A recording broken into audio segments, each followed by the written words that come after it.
Hi friends, welcome back നേഷൂസ് kitchen. ഇന്ന് നമുക്ക് പിട്ട് വെള്ളം നനയ്ക്കാതെയും കൈകൊണ്ട് കുഴയ്ക്കാതെയൊക്കെ വളരെ പെട്ടെന്ന് തന്നെ എങ്ങനെ ഉണ്ടാക്കിയെടുക്കാമെന്നുള്ള വീഡിയോ ആണ് ഞാൻ കാണിക്കുന്നത്. വളരെ ഈസിയാണ്. ഇത് നമുക്ക് 1 മിനിറ്റ് കൊണ്ട് തന്നെ പുട്ട് ഉണ്ടാക്കിയെടുക്കാവുന്നതാണ്. നല്ല സോഫ്റ്റാണ്. കണ്ടില്ലേ, ഇതുപോലെ നല്ല സോഫ്റ്റ് ആയിരിക്കും. അപ്പോൾ നമുക്ക് വീഡിയോ കാണാം. ഞാനിവിടെ ഇതിന് വേണ്ടി റൈസ് പൗഡറാണ് എടുത്തിട്ടുള്ളത്.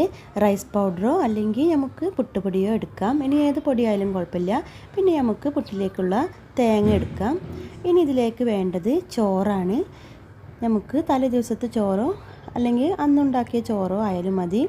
അപ്പോൾ നമുക്ക് എങ്ങനെ ഇത് ഉണ്ടാക്കുന്നത് നോക്കാം. അതിന് വേണ്ടി ഞാനിവിടെ ഒരു മിക്സിയുടെ ചെറിയ ജാറിലേക്ക് ഒരു 3 ടേബിൾ സ്പൂൺ റൈസ് പൗഡർ ഇട്ട് കൊടുത്തിട്ടുണ്ട്. ഇനി ഇതിലേക്ക് ഒരു 4 ടേബിൾ സ്പൂൺ ചോറിട്ട് കൊടുക്കുന്നുണ്ട്. അപ്പോൾ നമ്മൾ പൊടി എടുക്കുന്നതിൻ്റെ കുറച്ച് കൂടി അധികമായിട്ട് ചോറിട്ട് കൊടുക്കാം. ഇനി ഇതിലേക്ക് പാകത്തിന് ഉപ്പിട്ട് കൊടുക്കാം.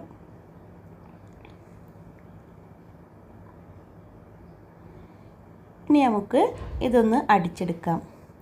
ഇത് അടിക്കുന്ന സമയത്ത് ഒരു 3 തവണയായിട്ട് ജസ്റ്റ് ഒന്ന് പ്രസ് ചെയ്ത് കൊടുക്കാം. അധികമായിട്ട് അടിച്ചെടുക്കരുത് ഒരിക്കലും. ജസ്റ്റ് ഒന്ന് അടിച്ചെടുക്കാൻ മാത്രമേ പാടുള്ളൂ. അധികമായി അടിച്ചെടുത്താൽ നമ്മുടെ പുട്ട് കട്ട പിടിച്ച് പോകും. അതുകൊണ്ട് ജസ്റ്റ് 3 തവണ നിർത്തി അടിക്കുക. കണ്ടിന്യൂസ് ആയിട്ട് ഒരിക്കലും അടിക്കരുത്. അപ്പോൾ നമുക്ക് കൈകൊണ്ട് കുഴക്കുകയോ വെള്ളം ഒഴിക്കുകയോ ഒന്നും വേണ്ട. ഇതുപോലെ പെട്ടെന്ന് തന്നെ പുട്ടുണ്ടാക്കി എടുക്കാനായിട്ട് പറ്റും. ഞാനിവിടെ ബാക്കി വരുന്ന എല്ലാം ഇതുപോലെ തന്നെ ചെയ്തെടുക്കുകയാണ്.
വീഡിയോ ഇഷ്ടമായിട്ടുണ്ടെങ്കിൽ നിങ്ങളുടെ കമൻസൊക്കെ ഒന്ന് അറിയിക്കുക.